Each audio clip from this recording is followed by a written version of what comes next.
नमस्कार दोस्तों, आज हम इस वीडियो में आप सभी विद्यार्थियों को साइंस के 80 को एग्ज़ाम में टकराने वाला ऑब्जेक्टिव क्वेश्चन आपको बताने वाले हैं। अच्छे से आप लोग याद कर लीजिए क्योंकि यहीं से एग्ज़ाम में ऑब्जेक्टिव क्वेश्चन टकराएंगे। मैं जो भी वीडियो ऐसा बनाता हूं ना एग्ज़ाम में, इसी में से एग्ज़ाम में पूछता है, तो अच्छे से आप लोग याद कर लीजिए।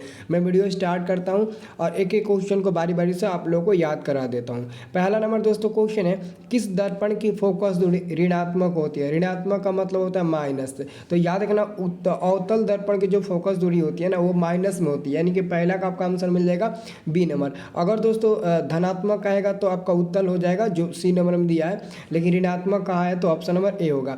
और दूसरा नंबर क्वेश्चन है, दर्पण की फोकस दूरी एफ और वक्रता त्रिज्या आर में क्या संबंध होता है? तो दोस्तों संबंध हमारा होता है एफ बराबर r/2 होता है। एफ बराबर r/2 आपको ऑप्शन नंबर बी नंबर में दिया गया होगा, एफ बराबर r/2। दोस्तों एफ बराबर r/2 को हम 2f बराबर r भी लिख सकते हैं, क्योंकि 2 से f में गुणा होगा ना तो 2f बराबर आपका r भी मिल जाएगा। तो 2f बराबर r भी आप लोग टिक लगा देना ऑप्शन में दिखे तो, ठीक है। अब दोस्तों अगला क्वेश्चन है आपका, अगला क्वेश्चन है सामान्य दृष्टि के लिए स्पष्ट दृष्टि की न्यूनतम दूरी कितना होता है? तो न्यूनतम दूरी दोस्तों 25 सेंटीमीटर होता है, जो ऑप्शन नंबर बी नंबर में दिया है। तो 25 सेंटीमीटर हो जाएगा, क्या हो जाएगा 25 सेंटीमीटर। दोस्तों हमारे व्हाट्सएप ग्रुप में आप लोग ज़रूर ज्वाइन करिएगा, क्योंकि मैं डेली शाम को 9:30 बजे के टाइम में 9 बजे के टाइम में मैं टेस्ट लेता हूँ और PDF देता हूँ। तो व्हाट्सएप ग्रुप जरूर ज्वाइन करिए, बहुत ज़्यादा इंपॉर्टेंट है, क्योंकि एग्जाम के समय में ना उसी व्हाट्सएप ग्रुप में हेल्प करेंगे आप सभी का। तो व्हाट्सएप ग्रुप ज्वाइन करना, आप लोगों को लिंक मैं डिस्क्रिप्शन बॉक्स में दे चुका हूँ।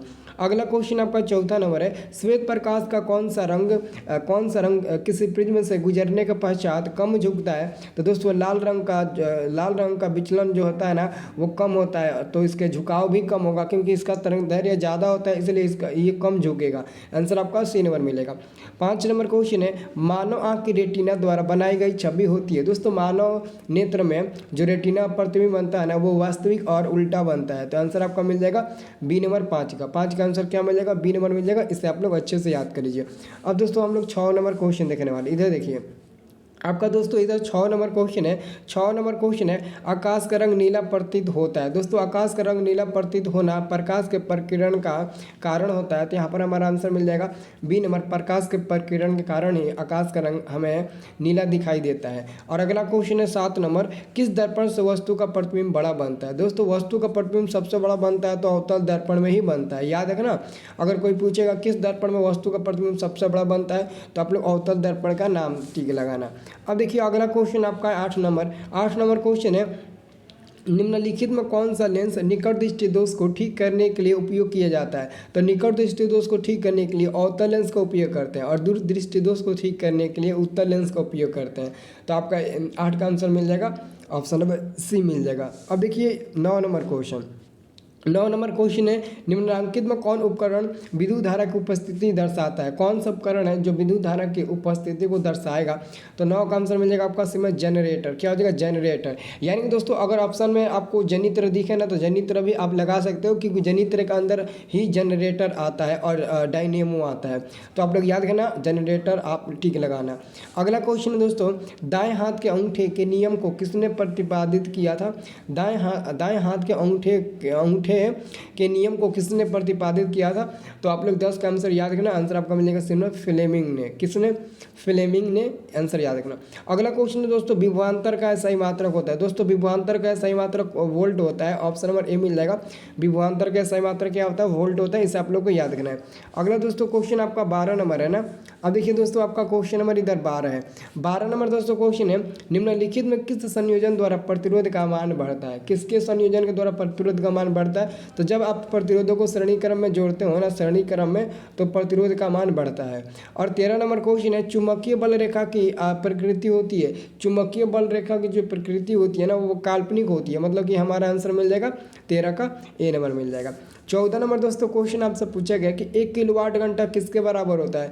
दोस्तों 1 किलोवाट घंटा पूछा गया कि 1 किलोवाट घंटा किसके बराबर होता है? तो आंसर आपका मिल जाएगा सी नंबर, 3.6 × 10⁻6 जूल के बराबर होता है। और आपका 15 नंबर क्वेश्चन है, नवीकरणीय ऊर्जा का स्रोत क्या है? नवीकरणीय ऊर्जा का स्रोत, जैसे दोस्तों नवीकरणीय ऊर्जा स्रोत ना नाभिकीय ऊर्जा, सौर ऊर्जा, कोयले से प्राप्त ऊर्जा या फिर प्राकृतिक गैस से प्राप्त ऊर्जा। तो दोस्तों कोयला नहीं होगा, कोयला अनवीकरणीय होगा, प्राकृतिक भी अनवीकरणीय होगा। तो जो जो आपका सौर ऊर्जा ऑप्शन नंबर बी नंबर में दिया ना, तो 15 का आंसर आपका बी ही नंबर मिलेगा। सौर ऊर्जा हमारा नवीकरणीय ऊर्जा का स्रोत होता है।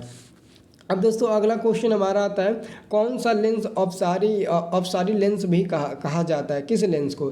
तो याद करो दोस्तों, अपसारी मतलब कि हमारा अवतल होगा। लेकिन दोस्तों यही अगर मैं बात करूं दर्पण में, तो अपसारी दर्पण उत्तल दर्पण को कहते हैं, लेकिन लेंस में दोस्तों उल्टा हो जाता है। तो यहाँ पर हमारा ए नंबर मिल जाएगा 16 का, याद रखना।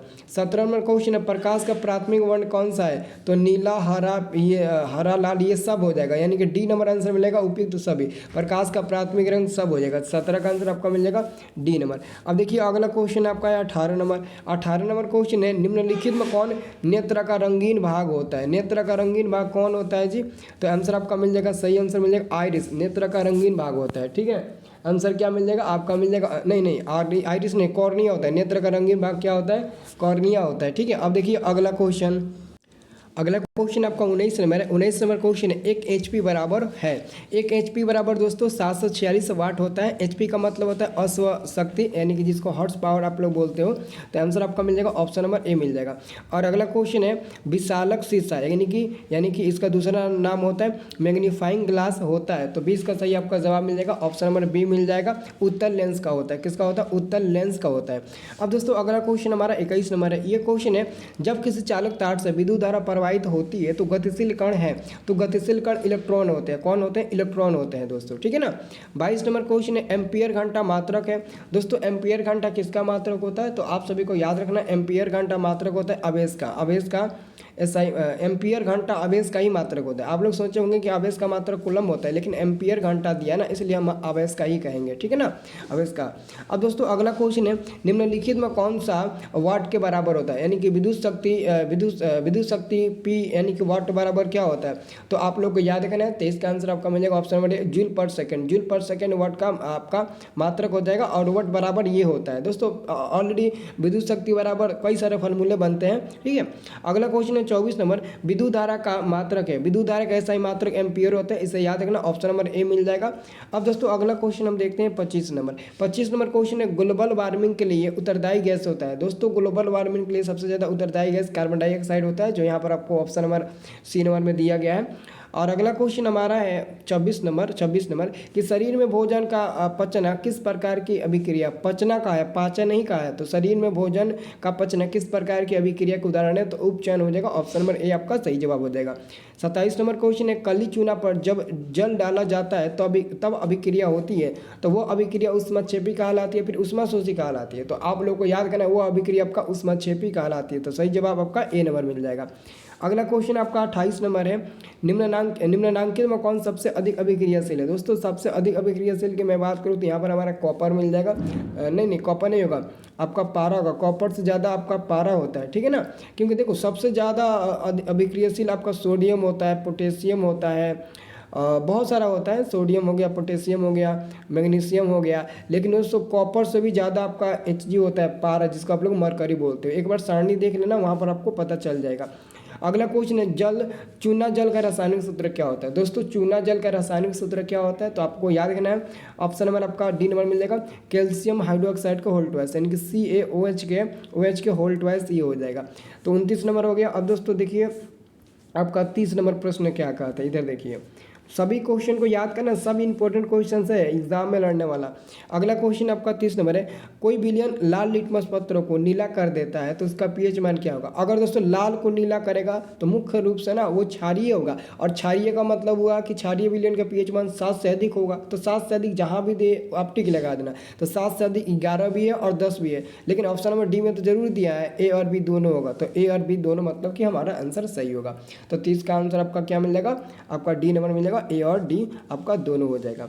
अब दोस्तों अगला क्वेश्चन देख सकते हैं, अल्काइन में कार्बन कार्बन के बीच कितने सस्पर्क बंधन बनते हैं? दोस्तों अल्काइन में ट्रिपल बंड बनता है, और अल्काइन का सूत्र क्या होता है? CnH2n-2 होता है, और इसमें ट्रिपल बंड बनेगा कार्बन कार्बन के बीच। आप संरचना सूत्र बनाकर किसी एक का भी देख लेना।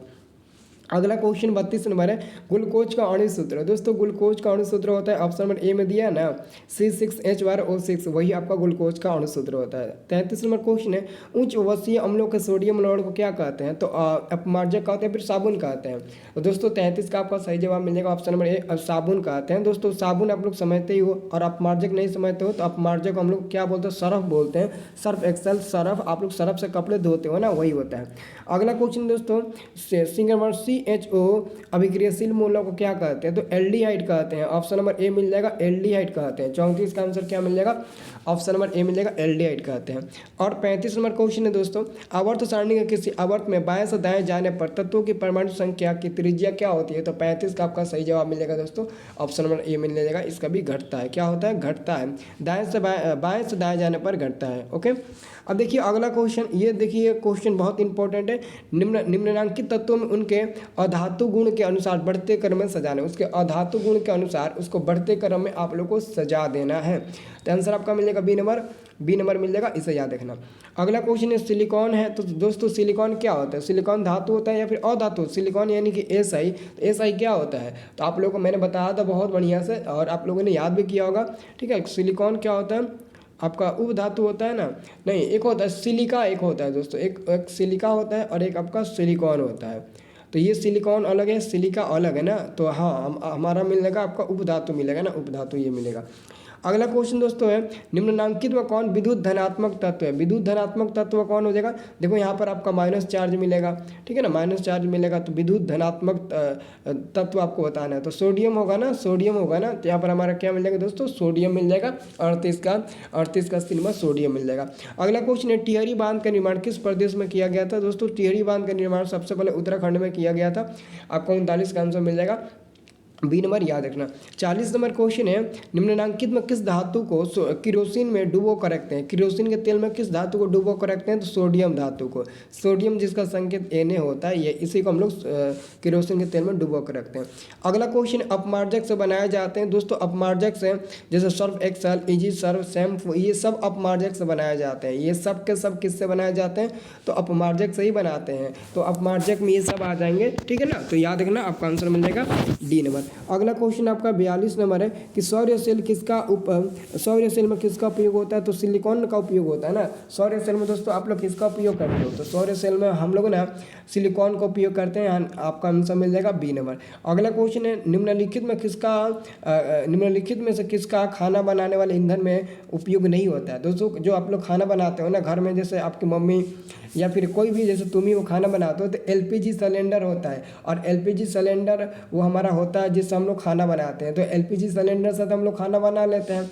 लेकिन दोस्तों मैं बात करूँ कोयला से भी खाना बना लेते हैं, बायोगैस से भी खाना बन जाता है। लेकिन दोस्तों जो CNG होता है ना, इससे हम लोग खाना नहीं बना पाते हैं। हमारा आंसर मिल जाएगा 43 का ए नंबर। अगला क्वेश्चन दोस्तों है, कॉपर प्लस ऑक्सीजन आपस में अभिक्रिया क्या है? तो कॉपर ऑक्साइड का निर्माण किया है। और यह किस प्रकार का अभिक्रिया है? ये आपसे एग्जाम्पल में ना पूछा जा रहा है। तो एग्जाम्पल के लिए आपका आंसर मिलेगा ऑक्सीकरण हो जाएगा, ऑप्शन नंबर ए। 45 नंबर क्वेश्चन है, निम्नलिखित में कौन सा समीकरण संतुलित नहीं है? कौन सा समीकरण संतुलित नहीं है? तो अगर आप ध्यानपूर्वक देखेंगे ना, यानी कि आप अगर ध्यान से देखेंगे तो 45 का आपको ऑप्शन नंबर बी नंबर में देखने को मिल जाएगा कि ये हमारा संतुलित नहीं है। क्योंकि यहाँ पर देखो एक गो ऑक्सीजन है, यहाँ पर 2 है, 3 गो और 2 गो 5 गो है। जबकि इधर देखो ऑक्सीजन 3 गो है और 2 गो इधर है। तो 3 2 में गुणा होगा, इधर जुटेगा नहीं, गुणा होगा तो 6 मिल जाएगा। तो ये हमारा संतुलित नहीं हुआ, क्योंकि इधर 5 गो है तो इधर आपका 6 गो ऑक्सीजन है, जिसके चलते हमारा संतुलित नहीं हो पाएगा। अब देखिए अगला क्वेश्चन ये कितना नंबर हो गया? 45 नंबर ना। अब दोस्तों अगला क्वेश्चन हम देखते हैं 45 के बाद से ना 46 नंबर। दोस्तों यहाँ पर 46 नंबर क्वेश्चन है, उदासीन विलयन का pH मान। दोस्तों उदासीन विलयन का pH मान 7 होता है, सिर्फ और सिर्फ 7, ना ही 7 से अधिक होगा ना ही 7 से कम होगा। 47 नंबर क्वेश्चन है कि निम्नलिखित में दुर्बल अम्ल है। दुर्बल अम्ल कौन सा है दोस्तों? तो 47 का आपका सही जवाब मिल जाएगा, आपका ऑप्शन नंबर बी मिल जाएगा। HCl आपका एक दुर्बल अम्ल होता है, हाइड्रोक्लोरिक अम्ल। अगला क्वेश्चन है, क्रायोलाइट अयस्क है। क्रायोलाइट किसका अयस्क होता है? तो 48 का सही जवाब मिलेगा आपका डी, एल्युमिनियम धातु का। एल्युमिनियम धातु का अयस्क होता है, इसे आप लोग को याद रखना है।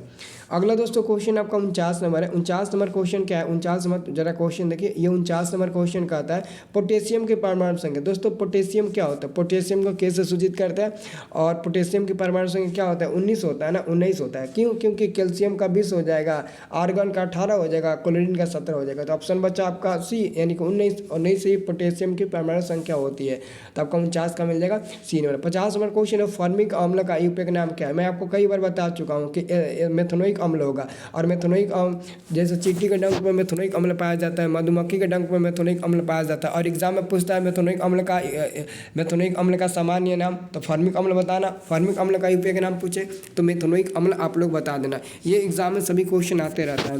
अगला जैसा ये क्वेश्चन है 51 नंबर, इथाइल अल्कोहल का अणुसूत्र। दोस्तों इथाइल अल्कोहल का अणुसूत्र होता है C2H5 और OH होता है। अब देख सकते हैं ये कहाँ पर दिया है, C2H5 OH इधर दिया है सी नंबर में, तो सी नंबर वाला हमारा बिल्कुल सही जवाब मिल जाएगा, इससे आप लोग को याद रखना। अगला हमारा क्वेश्चन है एल्काइन कौन है। तो मैंने आपको बताया था ना, एल्काइन का सूत्र क्या होता है। एल्काइन का सूत्र होता है CN, क्या होता है CnH2n-2 होता है, ये अल्काइन का सूत्र होता है। इसमें आप रख कर देख सकते हैं, सब में 2 रखा है ना, तो आप 2 रख कर देख लीजिए। 2 रखिएगा ना तो हमको लगता है ना इधर 2 रखिएगा तो C2 मिल जाएगा, इधर 2 रखिएगा 4 मिल जाएगा, 4 में से 2 गया 2, यानी कि H2 मिल जाएगा। तो C2H2 मिल जाएगा, तो ऑप्शन नंबर ए मिल जाएगा, क्योंकि ये अल्काइन श्रेणी का ये हमारा क्या है, ये अल्काइन श्रेणी का ये हमारा हाइड्रोकार्बन है, तो हमारा आंसर मिल जाएगा ए नंबर। अगला क्वेश्चन है चीनी का रासायनिक सूत्र। दोस्तों जो आप लोग चीनी खाते हो ना, वही चीनी का रासायनिक सूत्र होता है C12H22O11, यानी कि आंसर आपका मिल जाएगा बी नंबर वाला, बिल्कुल सही जवाब मिल जाएगा, इसे आप लोग को याद रखना है। अगला क्वेश्चन आपका 54 नंबर है, एसिटिलीन में कार्बन के बीच एसिटिलीन। दोस्तों हाइड्रोकार्बन कब प्रकार का होता है, 4 प्रकार का होता है। मैंने आपको बताया था हाइड्रोकार्बन 4 प्रकार का होता है, संतृप्त हाइड्रोकार्बन, असंतृप्त हाइड्रोकार्बन, और मैंने बताया था एरोमेटिक हाइड्रोकार्बन और एलिसाइक्लिक हाइड्रोकार्बन। तो उसमें से दोस्तों जो एसिटिलीन होता है ना, एसिटिलीन उसमें कार्बन एक भी जाए 5 को बनता है, 5 को सहसंयोजक बंधन बनता है। अगला क्वेश्चन है दोस्तों, नहीं 5 को, हाँ कार्बन करेगा इसका संयोग बंधन की संख्या, अच्छा संख्या पूछा है ना 5 गो, ठीक है 5 गो का। अगला क्वेश्चन, श्वसन के अध्ययन के लिए उपयोग किए जाने वाला बीज आप लोग बताइए, तो वो कौन सा होगा। तो 55 का आपका सही जवाब मिल जाएगा, ऑप्शन नंबर ए मिल जाएगा, सूखे बीज ऑप्शन नंबर ए मिल जाएगा। 56 नंबर क्वेश्चन है, मानव वृक्क किस प्रणाली का एक हिस्सा है। तो दोस्तों ये उत्सर्जन का है, क्योंकि मानव में वृक्क होता है जो संबंधित होता है आपका उत्सर्जन से, और यह एक उत्सर्जी अंग होता है, याद रखना। अगला क्वेश्चन है, पौधे में जाइलम निम्नलिखित में किसके परिवहन के लिए जिम्मेदार है। तो दोस्तों 57 का, दोस्तों आपका 57 का आंसर मिल जाएगा, ऑप्शन नंबर ए मिल जाएगा, पानी। क्या मिल जाएगा, ऑप्शन नंबर ए मिल जाएगा, पानी, इसे याद रखना। अगला दोस्तों हमारा क्वेश्चन बनता है 58 नंबर, ये क्वेश्चन है, श्वसन के दौरान कौन सी गैस निकलती है। श्वसन के दौरान कौन सी गैस निकलती है, तो वो गैस होता है कार्बन डाइऑक्साइड, याद रखना। और अगला क्वेश्चन है, फलों में पकने को फलों के पकने को निम्न में किससे नियंत्रित किया जाता है। तो जिब्रेलिन दिया है, जिब्रेलिन्स दिया है। तो अगर जिब्रेलिन्स दिया होगा ना, नहीं इथाइलिन होगा, सॉरी जिब्रेलिन्स नहीं होगा, इथाइलिन होगा, फलों को पकाने में सहायक होता है, यानी कि इथाइलिन आपका सी नंबर मिल जाएगा। अगला क्वेश्चन दोस्तों, न्यूरॉन का वह हिस्सा जहाँ जानकारी हासिल होती है। दोस्तों मैंने आपको न्यूरॉन का फिगर बनाकर बताया था, और मैंने बोला था न्यूरॉन का वह हिस्सा जहाँ से जानकारी हासिल किया जाता है, मतलब कि कौन है जो न्यूरॉन से ना जानकारी हासिल करता है, जानकारी मतलब कि हासिल प्राप्त कर रहा है। तो डेंड्राइट को मैंने बताया था कि डेंड्राइट ना न्यूरॉन या फिर तंत्रिका कोशिका का वह हिस्सा है जहाँ से ये जानकारी प्राप्त करता है। तो ये मैंने आपको बहुत अच्छे से समझाया था दोस्तों। न्यूरॉन का फिगर, यानी कि न्यूरॉन को तंत्रिका कोशिका भी कहते हैं, उसका फिगर बहुत अच्छे से कॉपी में बताकर आपको बताए हैं। तो जाकर आप लोग वीडियो ज़रूर वॉच करना, चैनल को सब्सक्राइब करिए और जाकर आप लोग देखिए और अच्छे से सारे मतलब ना उस फिगर को अच्छे से समझ लेना, और सारे उसमें जो भी टॉपिक बताए ना उसको याद कर लेना। 61 नंबर क्वेश्चन है, निम्नलिखित में कौन आपातकाल का हार्मोन है। आपातकाल का हार्मोन कौन सा है। 61 का आंसर मिलेगा ए नंबर, एड्रीनलिन होगा। अगला क्वेश्चन है 62 नंबर, निम्नलिखित में कौन से अनैच्छिक क्रिया नहीं है। तो चबाना दिया है, ऑप्शन नंबर डी मिल जाएगा, चबाना। 62 का आंसर डी नंबर मिल जाएगा। 63 नंबर क्वेश्चन दोस्तों, मानव में गर्भ की अवधि कितनी होती है। मानव में गर्भ की अवधि जो होती है ना वो कितनी होती है। तो 63 का आंसर मिल जाएगा, ऑप्शन नंबर 270 दिन का होता है, ठीक है। अब दोस्तों ये हो गया कितना नंबर, 63 हो गया ना। अब चलिए हम आपको 64 नंबर करा देते हैं। 64 नंबर यहाँ से क्वेश्चन है दोस्तों। 64 नंबर, गंगा एक्शन प्लान कब शुरू हुआ? गंगा एक्शन प्लान कब शुरू हुआ था? तो 64 का सही जवाब मिलेगा ऑप्शन नंबर आपका मिलेगा बी नंबर 1985 ईस्वी में। और अगला क्वेश्चन है, मुकुलोंद्र अलैंगिक जनन किस में पाया जाता है? तो ईस्ट में पाया जाता है। ईस्ट में ऑप्शन नंबर आपका मिल जाएगा, ऑप्शन नंबर आपका ए नंबर मिल जाएगा, ईस्ट में पाया जाता है। देखिए मुकुलन, देखो मुकुलन का और भी एग्जाम्पल होता है, ईस्ट हो गया, हाइड्रा हो गया, हाइड्रा भी हो सकता है।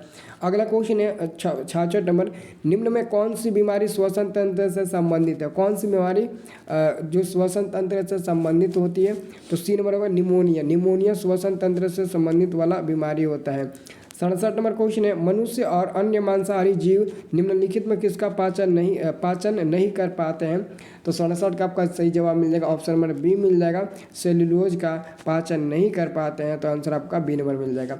दोस्तों अगला क्वेश्चन है, ब्रेन हेमरेज का मुख्य कारण होता है। ब्रेन हेमरेज आप लोगों ने नाम सुना होगा, ब्रेन हेमरेज का नाम आप लोग सुने होंगे, जैसे ब्रेन का बीमारी, दिमागी हालत। आप लोगों ने देखा होगा अपने गांव में दिमागी हालत बहुत लोगों का हो जाता है। तो इसका मेन पर क्या होता है? हाइपोटेंशन या फिर हाइपर टेंशन, दो होता है, एक होता है हाइपोटेंशन, एक होता है हाइपर टेंशन। तो दोस्तों 68 का आंसर आपका मिलेगा हाइपर टेंशन। आप लोग कहते हो ना कि ज़्यादा टेंशन ले लेने से ना ब्रेन हेमरेज हो जाता है, ब्रेन डैमेज हो जाता है, दिमाग काम नहीं करता है। तो वही हमारा होगा आंसर, आपके पास सी नंबर मिल जाएगा।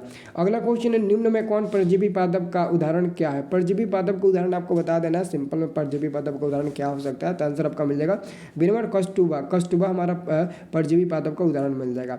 अगला क्वेश्चन है, हृदय से रक्त को संपूर्ण शरीर में पंप किया जाता है। तो नीलय के द्वारा पंप किया जाता है, नीलय के द्वारा। आंसर बी नंबर मिल जाएगा।